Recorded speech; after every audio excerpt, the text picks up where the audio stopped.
Do you know how many guests have appeared on JRE? A total of 1,116 different guests, more than 2,000 episodes, and it's been going for over 15 years. There are hundreds of great episodes, but many are old or have fallen through the cracks, not receiving the popularity they deserve. So today, we will reveal the best 12 Joe Rogan episodes you have never seen. Bas Rutten. Bas Rutten was a world-class kickboxer who transitioned into MMA in the 1990s, where he became a UFC champion. A cut underneath the left eye of Tsuyoshi Kusaka. And another knee. Rutten's taken over. Rutten's taken over. It's over. Rutten has won. After Bas retired, he promoted the sport in movies by performing MMA roles, such as in The Kingdom of Ultimate Power and Here Comes the Boom. He also became an analyst for the UFC. These two roles showcased his charismatic personality that he would become renowned for. But it was Bas's iconic self-defense tutorials that took the internet by storm. Somebody's telling me that about my wife. I'm sorry, sir, but I'm gonna break your leg. I grab his toes, and then I'm gonna go like, that this knee will be shattered. Bas has been on the Joe Rogan Experience 7 times as of recording, and his first episode is from all the way back in February 2011. Bas describes how he's been in a lot of bar fights, but nothing was crazier than this story. Oh yeah. I was there for a seminar. People knew me, and the bouncers right away when I came in, they say, "Hey, Rutten, stay calm tonight." And there was a little alarm bell going off in my mind. Maybe I shouldn't go in. But I go, I was drunk already. Why not, right? So I go in with my buddy, crazy friend from Holland. This was in Sweden. At the time, Bas was already a well-known figure within the MMA world, so a lot of people would have recognized him. And sure enough, they started, they suddenly asked me, because I'm jumping around and having fun, hey, what's up, everybody, man, I try to make friends with everybody, and they said, can you come with us? So we go to these two doors, and there's a big fire stairs, like a marble stairs, giant, and he says, well, we want you to leave. I said, why? I said, well, you're too much energy, you're flopping around, it's not good, you're bothering the customers. I said, sure, okay, but can you tell my friend, my buddy's over here, he's also from Holland, can you tell him that I'm gone, because otherwise, he can't find me. So they didn't expect that. They thought I was going to do something, of course, so he pushes me. And I said, now why would you push me? I said, I want to go, it's okay, I don't want any trouble. And he started putting his finger on my chest, which is something I really can't stand, right? These bouncers are crazy. They really wanted to test Bas. This is what Bas spoke about earlier in the episode, that often bouncers, especially in Europe, would try to test themselves against him because they knew of his UFC background. Anyways, I'm sure you can figure out what happened to these bouncers. So I said, okay, don't touch me, because if you do that again, it's going to go wrong. And sure enough, they were looking for a fight, of course. He did it again, so I pushed him, and another guy behind him jumped over him, and he stabbed the finger in my eye. I said, guys, come on, let's stop this right now. I don't want to boop my other eye. And there I went, boom. And that guy went down. He went down like one punch. I've never seen anything. I heard him over the music. I heard that. Yeah, that was the wildest thing ever. Anyways, I'm sure you can figure out what happened to these bouncers. I don't know, but fast. It was 4 or 5 guys. And they start fighting. And the guy that I knocked out constantly, because he would wake up, right? And everything went good. But then I start realizing, wait a minute, these guys are going to come back up all the time, this is going to come to an end. I got to get the hell out of here. So you're knocking them down. So you're hitting them, they're falling down, everyone that's coming at you, you're knocking down, but you're realizing you got to get out of here. I had to get out of there. Bas then ran downstairs to the exit door, but it was locked. He was now trapped in a stairway, surrounded by these bouncers. Yeah, now what? So I turned around and I thought, okay, now I'm going to go only for the eyes. I'm going to hit him in the throat. I'm going to kick him in the balls. That's the only thing I'm going to go for now. And they looked at me and they all stepped back. So I go, whoa, they can see I mean business, right? But behind me is the whole police force outside because there were windows. Turns out, one of the bouncers Bas knocked out was a cop, and so Bas got thrown in a Swedish jail cell. The rest of the podcast is filled with other crazy stories, such as Bas's time in the cell, other fight stories, his early experiences in MMA, and much, much more. Andy Dick. Andy Dick is a comedian and actor. This was his first appearance on JRE, and he kicks off the episode with a crazy story explaining why he was late for the podcast. By the way, this morning, and the reason I'm late, and it really was me, I was late. And I didn't tell you that. I did tell you. My assistant showed up, walked into my kitchen. I'm like, here, let me get you some water. Are you hungry? I'll cook you some eggs. And then I hear a boom, and I turn around, and he's halfway onto the counter. I'm like, oh my God, he's like fainting. He's lightheaded. I really need to feed this guy. But then, boom, right onto the floor, head first, split his head open, blood gushing all over, puddling up on my ex's kitchen floor in the main house, right? You know, I don't live there. I live in the shed in the back. You know my whole story right now. Sort of. Okay, well, we'll get into it. But so blood, and he's flopping around like a fish on the floor of a boat. It's just you and him? And it's just me and him. And I didn't know what to do. But I had the foresight to grab a paper towel thing, shove it under his head so he wouldn't keep boom, boom, boom. And his eyes were rolled back. Oh my God. And I called 911, and I had my finger down his throat so he wouldn't swallow his tongue. Oh my God. You've heard that. Yeah. And right away, they're like, don't put anything in his mouth. What? Okay. And we went on for like 3 minutes. I'm like, this guy's going to die right here. And I gotta go on Joe's podcast. So you just left him, right? No, of course not. No. I waited. The paramedics came, and they say he's gonna be fine. He's in the hospital right now as we speak. Damn, what a crazy story, and fair reason to be late. Andy has only been on the podcast once, which is a shame considering how good this episode is. And Andy explains why he's not allowed in Canada, how he tried to get Joe into weed, and much more. But by far, one of the most hilarious stories in JRE history is when Andy described walking in on Joe having sex. I walked into your dressing room because I saw it rocking. And you know, if this trailer's rocking, don't come a knocking. But I took it, I went the other way. If this trailer's rocking, I gotta come in and see what the hell's going on in here.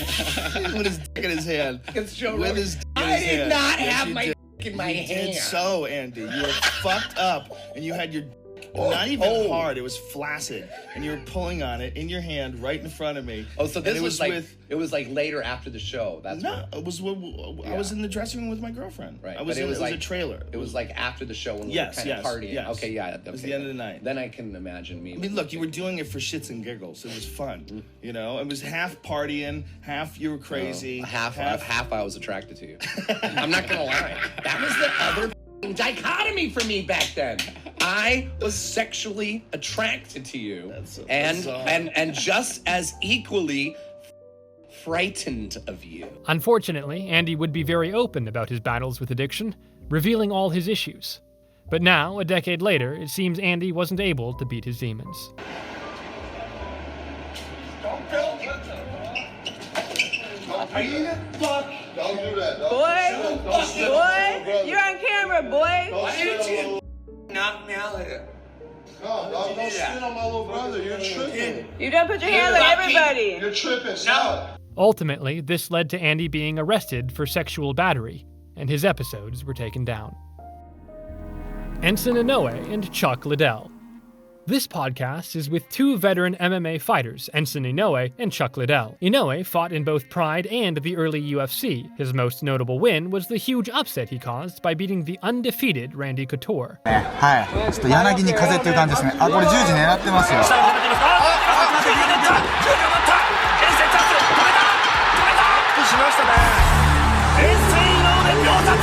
Chuck Liddell is another pioneer of MMA. He became the UFC light heavyweight champion in 2005, also beating Randy Couture. Randy might be hurt. Yeah, Randy might be hurt. Randy trying to close in though now.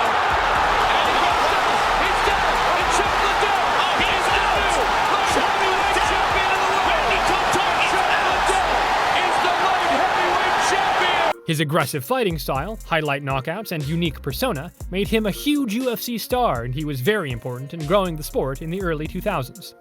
In his JRE appearance, they discussed crazy stories, such as the Yakuza, old school MMA, and much more. For example, Inoue shared an insane story of when he got caught with weed in Japan. What did you get arrested for? Marijuana. What happened? Well, I had 16 grams in my car. I had like 20 joints. We were gonna have a little party in Roppongi, and it was on the way down. And they do a lot of inspections just randomly. They walk around. In Japan, it's kind of unconstitutional where they don't need a reason to search you. They'll come right up to your car and say, "I want to check in your car."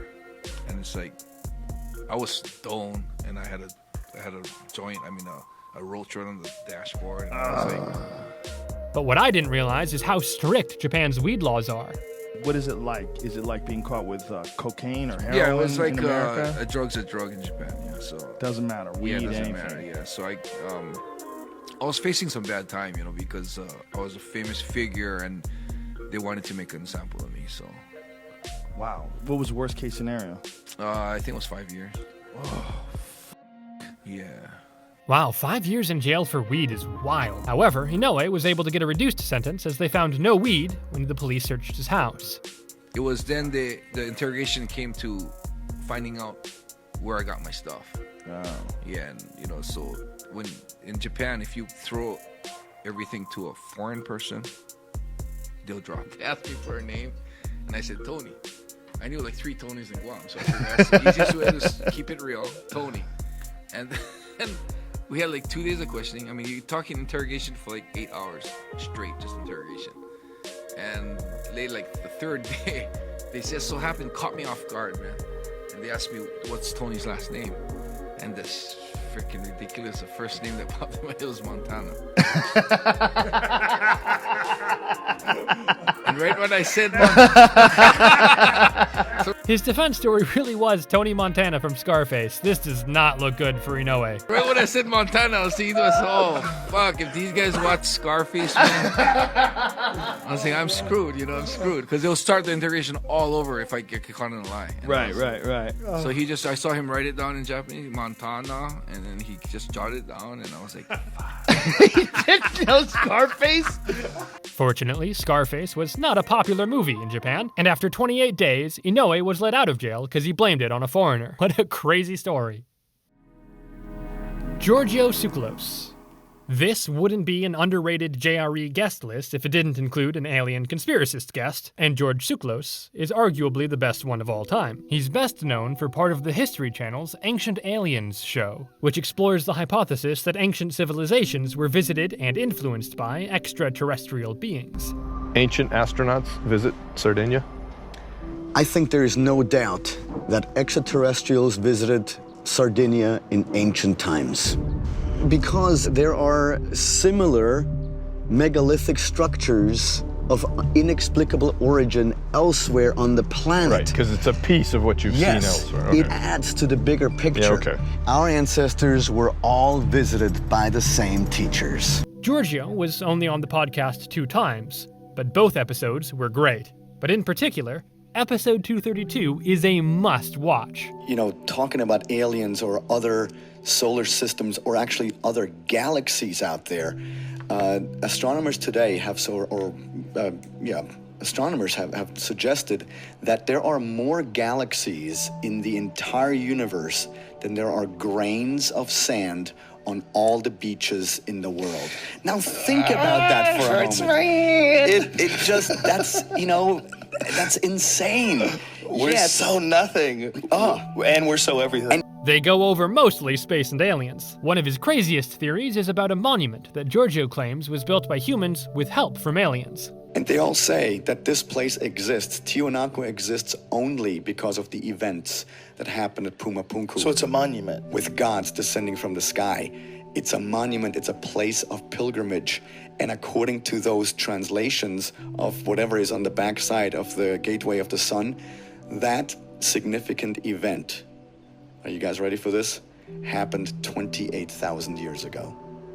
But our archaeologists are seeing stuff like this, and they say our ancestors didn't know how to keep records. They didn't know how to calculate their years. They made mistakes, this and that. Like Noah was 600 years old, right? Right, exactly. And so that is why, we cannot pay any credence to, our ancestors. Maybe Noah was on HGH. Unfortunately, this episode has been removed on both YouTube and Spotify. The reason why is unknown, but maybe they were trying to censor the conspiracies discussed in these episodes. Jordan Jonas. He was on a show called Alone, where a group of contestants were each dropped in a remote location and had to survive with limited resources. The person who survived the longest won the competition. Yeah! Hallelujah! Oh, thank you, Lord. What a beast. This is awesome. Oh, man. Jordan was a level above everyone else, and once he killed that moose, he had enough food to last him for over 6 months. But it wasn't that straightforward. Where did you store everything? Well, it was initially, to be honest, I didn't expect to see a wolverine. I never have, and it just wasn't something on my consciousness. And so when I got the moose, I put all the meat up on this shelf I built and thought, man, if a bear comes, it'll be great. I'll have a chance at a bear. You know, I'll wake up in the night and kind of be like a bait pile, basically. Plenty of fat Yeah, bear. yeah. And so I was maybe expecting a bear to come, but I went to sleep the first night I got the moose and woke up and I came out and there were just tracks everywhere. Somehow I hadn't woken up, but Wolverine's a lot slyer animal, and he had come and pulled out all the kidney fat. You know, I had like a jug of kidney fat that I was just like, no. Yeah, that's the one. Where is he? That's at my shelter there. That's off the show. There he is, sneaking around. After 77 days in Canada, the second to last contestant dropped out, and so Jordan won the competition. So of course his episode on Joe Rogan is filled with crazy stories of his time in Canada, from the show as well as his other expeditions in the wilderness. I woke up one morning and we had a stupid dog that just barked at everything, and I just hear the dog going ruff, ruff, ruff, ruff, and I was like, oh, it's probably a squirrel. So I got up and I didn't get up. I let it bark, and then my buddy got up like an hour later and went out to brush his teeth and came running back in. He's like, dude, there's a bear out there. So I went up, killed a moose right next to our cabin. When we came out, it saw us and took off running, and we were like, oh man. So we walked over there like, geez, a whole warm moose still here. So we like cut it up, hauled it back to our camp. Stole it from the bear. Stealing a bear's dinner takes some serious balls. But surely it couldn't be that easy. Did the bear come back? Oh yeah, like 3 days later, like we were in our shelter, and sure enough, the one dog just came running in and hid under the bed, and the other one started like out there barking like rah, rah, rah, rah. And so we grabbed the SKS and go out there, and it felt like have you ever seen The Ghost in the Darkness? Yeah, that's what it reminded me of, because it's like all this tall brush, and you just hear like, you know, the dog's barking over here, and so I'm like, oh man, the bear's over here, and then over here you hear a and you're like, oh crap, it's over here, you know, like, wow. And then all of a sudden we're like, man, we're kind of in this tall brush, like better. But I was like, well, I got my camera, so I handed the gun to this dude, and he's just like, I figured he knew what he was doing. It was a bad choice, but I got my camera, and the bear like pops up right here and stands up, and it's like, and dude just took off running with the gun. And I had recently with the camera? Yeah, I left me with my camera. I'd recently had a knee surgery. It's like I wasn't running out of there, so I just like. Joe's face really does sum it up perfectly. Jordan was in a life or death situation. And then dude comes back like a full, you know, almost a minute later. I was just like there, Give like, me I'm that not gonna gun, run. pussy. And he's like, my knees are shaking. I was like, dude, you got a gun, don't run. And just as I said that, it stood up again, and he's like, sounded like Vietnam, and it was just like, bah, bah, bah, bah. He shot the bear? And he shot it. So did you guys want to be eating it? Well, I was with, they were all Evenki people, and we ate the heart, but they don't eat they have like a whole ritual when they shoot a bear. It's like because they're so wormy up there, you can eat them in like a serious situation, but what they would they cut the head off and put the eyes under a rock, because they didn't want the like spirit to see who got it. So they and then they put the other parts of it in the river so that it floats down to like a different village, so that the bear thinks those are the people that got it. So it's all these weird little things. Jordan is by far one of the best survival guests that's been on the podcast. Doug Benson. If you're unaware who he is, Doug Benson is one of the funniest comedians of our generation. He's just like Joe. He's a massive weed advocate, and when he appeared on JRE, he got baked out of his mind. I wonder if it's possible for the bag to explode. I've never had that happen. It's never happened. It just slowly leaks. Yeah. You know what? Since this was your idea, sir, why don't you take the first blast of that? Fair enough. I think the hardest part for me is I'll think of like a tweet joke that I want to make it into a whole joke, and it's hard to take, you know, just a small little idea and make it a big joke. Like I have this thing that happened to me the other day. I think it's hilarious, but I need to build off of it. I can't just say that and be like, haha, that's it, you know. Well, you know what, man? The War of Art is a brilliant book by Dr. Stephen Pressfield. Dr. Stephen Pressfield? Joe did not hold back his views on people who didn't like weed. All that stuff is nonsense. There's no real studies being done on how much marijuana withdrawals affects the average person. No, they're not putting people through marijuana and measuring them. Here's the people that have problem with pot. Ready? Losers. The people that have problem with pot, and this was in one of my jokes, one of my CDs, but it's true. If pot up your life, it's just because pot got there first, okay? It could have been cheeseburgers, scratch tickets, the horse races. If a plant that makes you look at the world in a more humble way, it makes food taste better, it makes you silly, it makes you want to love your friends more, makes sex better, makes food taste better. If that fucks up your life, you are an idiot. They also share interesting stories about the dark side of comedy. Do you remember that one guy that got busted for? Yeah, there was a guy that was kind of a serial rapist. Like, he'd do colleges and stuff. Wow. Vince Champ. That's his name, yeah. That was shocking as all hell, because he was one of those comics that was squeaky clean, and all of his jokes were about boogers and stuff. And then, like, and he's also a rapist. That's the ones you gotta watch out for. Like a guy like you kind of put it all out there. You know? You don't have to worry about Doug Benson raping you. Those guys with those squeaky. As soon as he says he's gonna rape you, you know it's on, and you should reach for your car keys. I think that, a person who's not, who has like a really suppressed act, that bottles up inside of you. If you're a freak, and a lot of these guys are, a lot of the clean people are really freaky. I know a lot of clean comics that go to hookers and shit and do a lot of weird deviant shit, and they're squeaky clean on stage. Yeah. And I'm like, it's almost like you need to blow off that steam. It's like, you're on stage and you're so suppressed, like you can't wait to go to the dark side as soon as you get the fuck away from people. This is another great old school episode of a couple of guys just high, making for an entertaining and hilarious 2 hours. Duncan Trussell. Another similar underrated episode is Duncan's first appearance on JRE back in 2010. Duncan is known, even today, for his crazy long episode on JRE, where they both got insanely high, but back in the day, it was even wilder. Of course, they go over hilarious stories while they're high. I was kind of making up because I took it and went snorkeling on a reef. Oh my God. Yeah, it was fucking... How deep did you go? How deep? Like, say if were you at the bottom of the pool, like how high were you? How high? I was fucking high. I was bottom of the pool. Deep, bottom of the pool, chartered boat. I'm sitting there because we were like, you know what? We're going snorkeling. Let's go Hunter S. Thompson style. And I was drinking. I wasn't dropping. I was like, I remember it was streaming down my face into my beard. I'm drinking it. Do that. I was on a chartered boat, and and everyone's happy, and there's kids wandering around. It's in Hawaii. Everything's beautiful. And I'm like, you're going to be the first person who goes insane on this boat.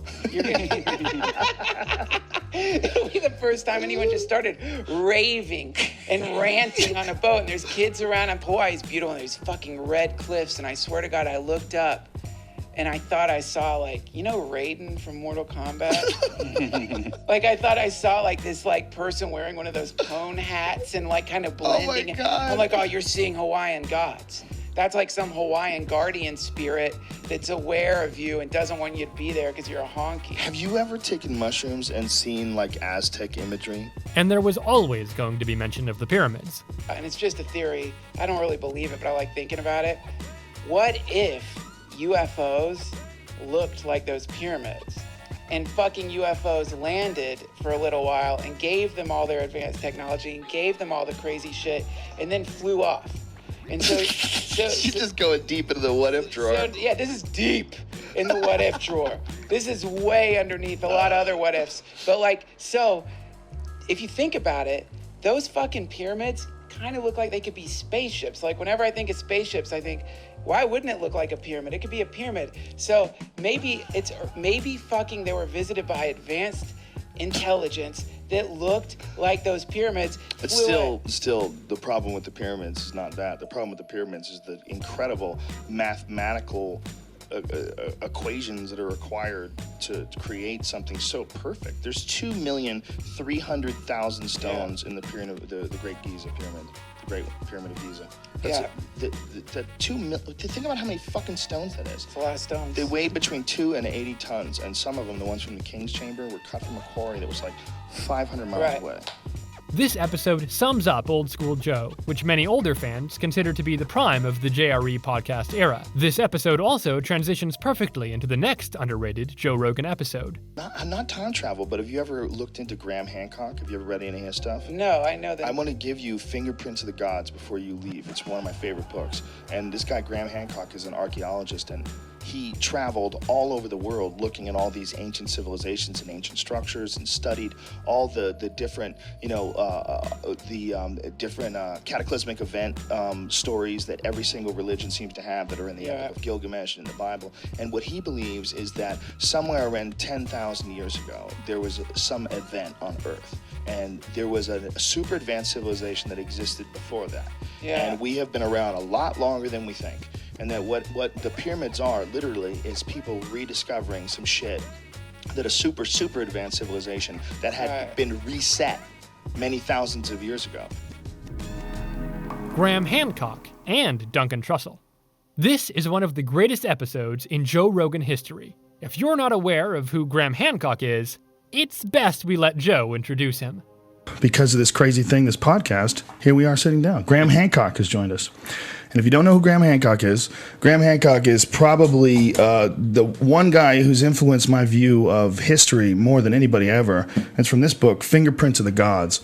And Fingerprints of the Gods is, what is it, sold like 5 million copies or something crazy like that? Around about that, yeah.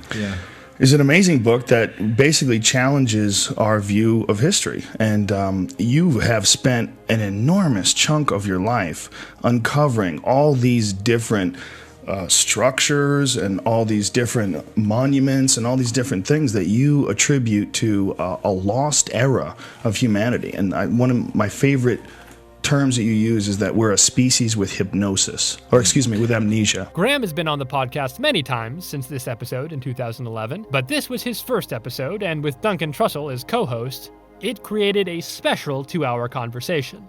And for people who don't understand what you're talking about here, your premise, or a big part of it, is that there is somewhere around, 10,000 years ago, somewhere around then, towards the end of the last ice age, humanity was probably mostly wiped out in a big way, and we had to rebuild from there. We had to rebuild, and I believe that we lost a civilization at that time. An entire civilization. Which has not been recorded by history, and that it went underwater with the rising sea levels. And what led me to this, the reason I became interested in pursuing that line of inquiry was the Ark of the Covenant, because it seemed to me like a piece of technology that was out of its place in history in the way that it was described. I'm not wishing to put down the spiritual aspects because they are there, but there were definite technological aspects to this device. They then went on to cover many things, such as the Egyptian pyramids and the Ark of the Covenant. The erosion patterns on the Sphinx are really odd, and he then went to Robert Schoch at the University of Boston, who is a geologist and an open-minded one, and he said, would you come to Egypt with me and give me your geological opinion on this monument? So Schoch went there, and it was immediately clear to him that this monument had been subjected to thousands of years of heavy rainfall at some point in its history. And that's where the mystery begins, because the study of ancient climates is quite well advanced, and we know that 5,000 years ago, 4,500 years ago, when the Sphinx is supposed to have been built, Egypt was as bone dry as it is today. And you have to go back some thousands of years before that, at least to about 9,000 years ago, to get the very heavy rainfall that would have caused the erosion of the Sphinx. But that only means that the Sphinx was standing there 9,000 years ago to be rained on. It may be much older than that. Schoch is cautious, and he will not push the date back beyond what the hard evidence suggests. He does accept that the Sphinx may well have stood there before the heavy rains began, but how long before is a matter that he cannot be certain on. Graham Hancock really is one of the best minds in this field, and this was a truly great episode for all those interested in ancient history. It certainly led me to conclude that academic history is part of a. This sounds a bit paranoid, but part of an overall system of kind of mind control that operates. There are certain things that we're allowed to think, and certain parameters that we're allowed to think within in our society. Moxie Marlinspike. Moxie Marlinspike is the creator of the encrypted messenger service called Signal. The service is 100% encrypted, so only the person you sent the message to has access to it. Compare this to something like iMessage or SMS, where the message gets sent to other servers and can be intercepted. He really was a unique and interesting guest who shared information about shadow banning, data leaks, and how social media companies control the narrative online. Along with this, Moxie also shared a story about how he nearly died. Closest I ever came to death in my life was just in the Bay. In the San Francisco Bay, I was on a boat that capsized, and I was probably 2,000 yards away from shore. And I almost drowned. And I didn't make it to shore. And yeah, it's just the water's so cold, you know. You didn't make it to shore?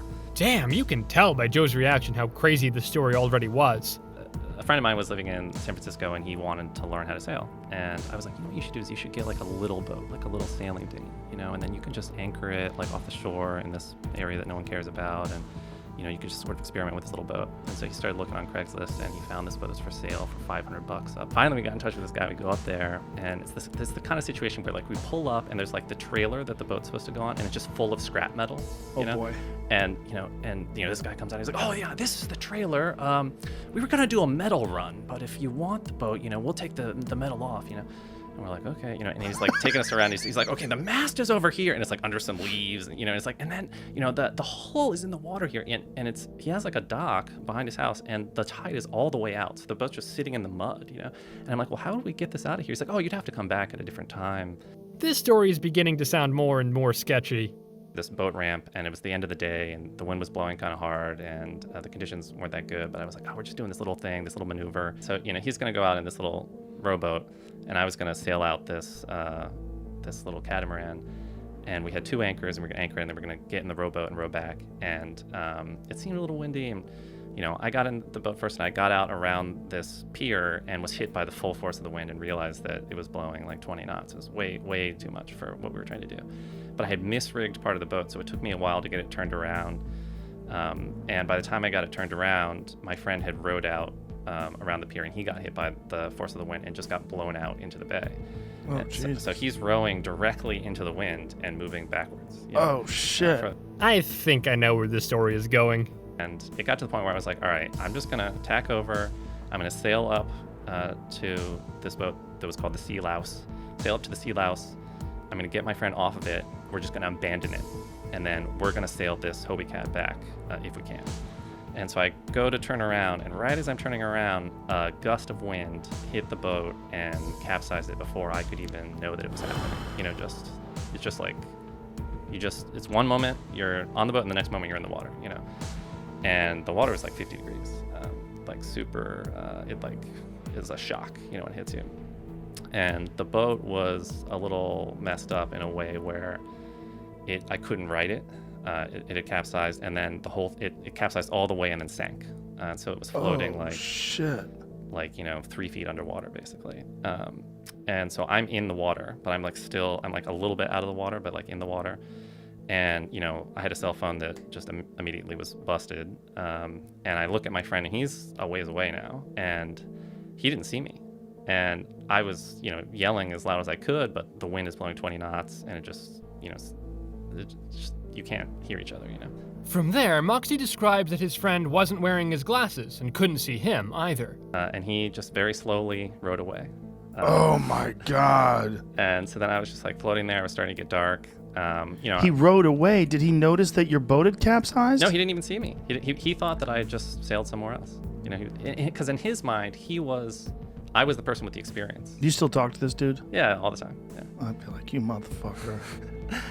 Damn, his friend really left Moxie for dead. It basically got dark. I could see the shore. It wasn't far away. There was nobody on shore. There's nobody around. And the wind was blowing directly offshore, so you have to swim into the wind, and into the wind wave and all that stuff.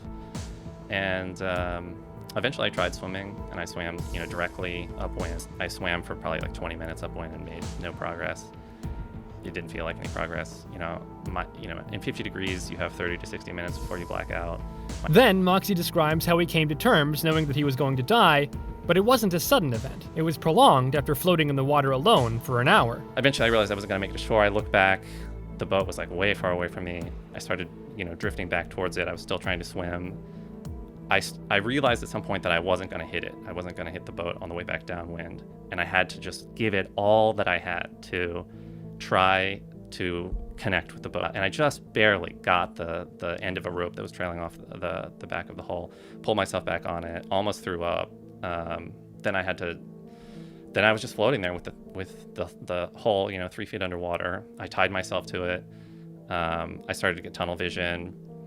And really at the last minute, a tugboat started coming through the area, and it was coming straight at me, actually, making noise. And somehow they saw me, and they pulled me up. They put me in next to the engines in the engine room. I couldn't even feel the heat. And they called the Coast Guard, and the Coast Guard came and got me. It was really embarrassing. Wow, he was insanely lucky that the tugboat came and got him. Jay Leno. Jay Leno is an American comedian, actor, writer, and television host who is best known for his long tenure as host of The Tonight Show with Jay Leno, that he hosted from 1992 to 2009, and then again from 2010 to 2014. Jay and Joe both have huge experience in the showbiz industry, and they talk about how fake it is and discuss all the crazy behind-the-scenes stories. For example, one story was how powerful the mob was back in the day. Okay, I get a call one day from Sinatra. He says, "Hey Jay, there's the Sons of Italy dinner in Italy. Can you do it? When is it?" He gives me the date, and I said, "Oh, Mr. Sinatra, I'm at the Holiday House in Pennsylvania with the Sons of the Pioneers. That's what I said, I'm opening for them on that day. I'd love to do it for you, but I can't do it." "Oh, okay." I said, "Please, okay." A couple hours later, I get a call from Sinatra's agent. "Hey, we called the Holiday House. They said they don't need you." "What? They don't need you."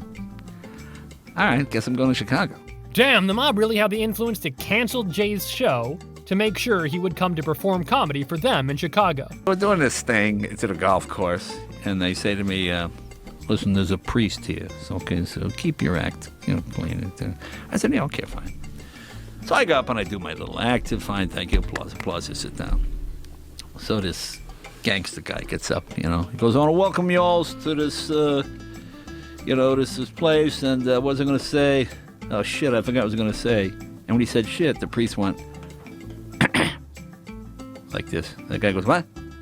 "Hey, Father, you got your 10 grand in the fucking bag? Shut the fuck up!" He just goes crazy in his gut. "You shut the fuck up!" And the place is just, everybody's just frozen with fear. This guy's just like crazy. And the priest is like, he's holding his bag with the 10 grand in it, and then he sits down. Whoa. Okay.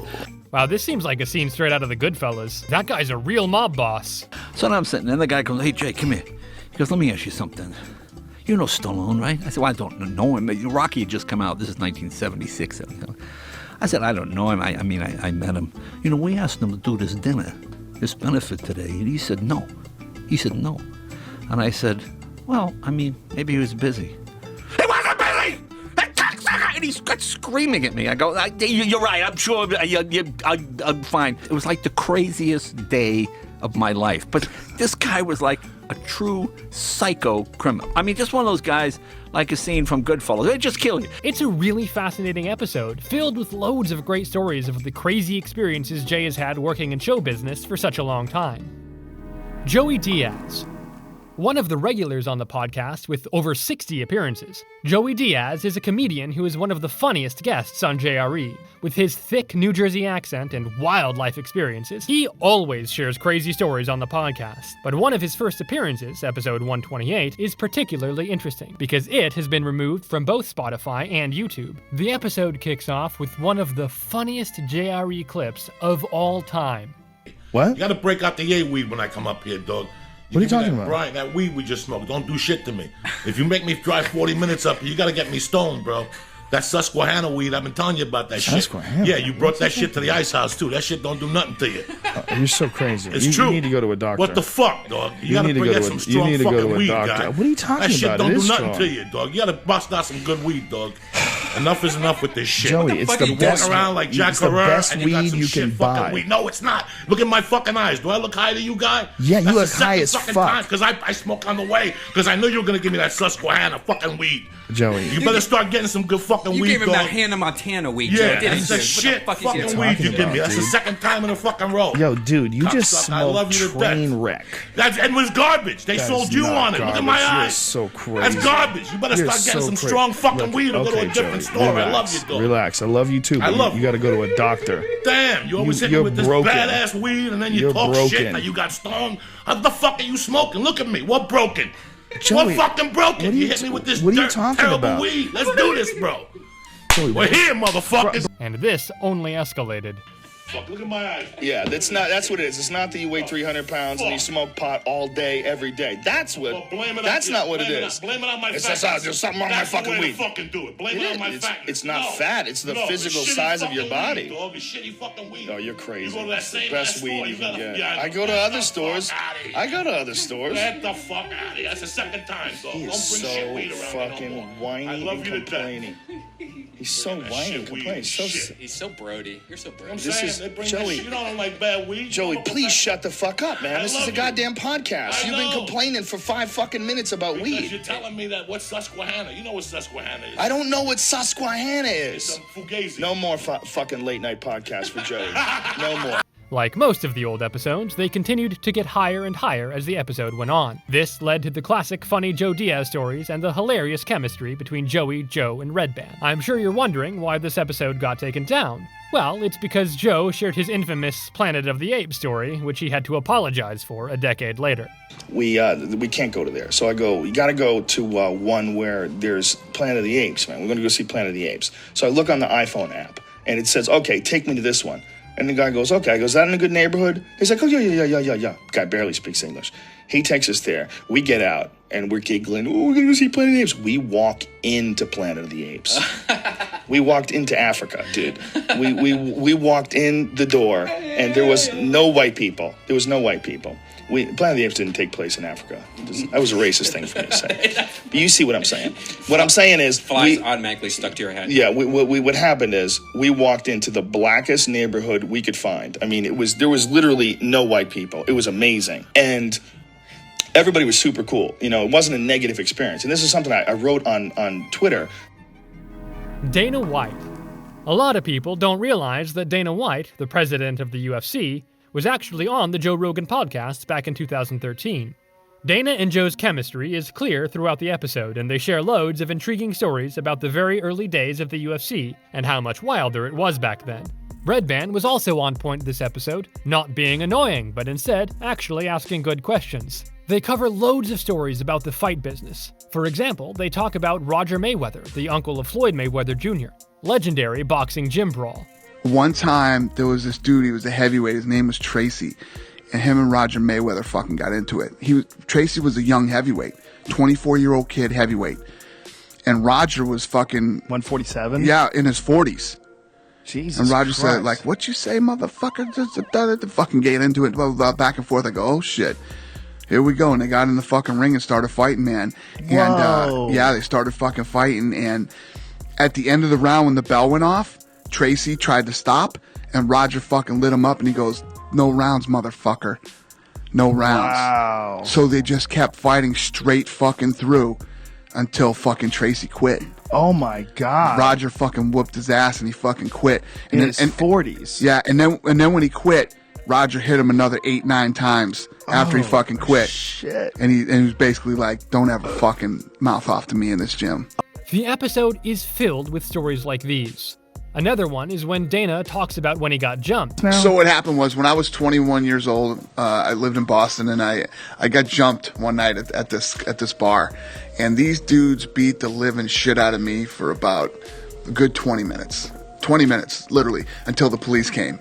And at one point, I remember I was on one knee, and this fucking guy must have punched me in this ear 1,000 times. You Oh know? my God. You know, and I was getting kicked and hit from all kinds of different directions. The guys were from Charlestown. I'm lucky I didn't get stabbed. Dana didn't say why he got jumped, but the damage his ear took was so bad that it developed into nerve damage. So that's the in a nutshell. There's nothing you can do about it unless now I opt to go in and get the surgery where they cut the nerve, which will put me in the hospital for 7 days, and then I'll have to learn how to walk again. Ooh. So, for how long? How long does it take to learn how to walk again? Left foot, right foot? Lorenzo said his dad learned to walk again in a month. So, and his dad was in his 60s when he did it. He had the same operation. Yeah. Whoa. So, I don't know. A month of not knowing how to walk. Yeah. And then depth perception, like picking things up like this. Whoa. Yeah. Yeah, people don't realize how much the ear is related to equilibrium. Now, we covered a lot of removed episodes in this video. If you want to know why, as well as the other 70 Joe Rogan episodes that have been taken down by Spotify, then click here to watch.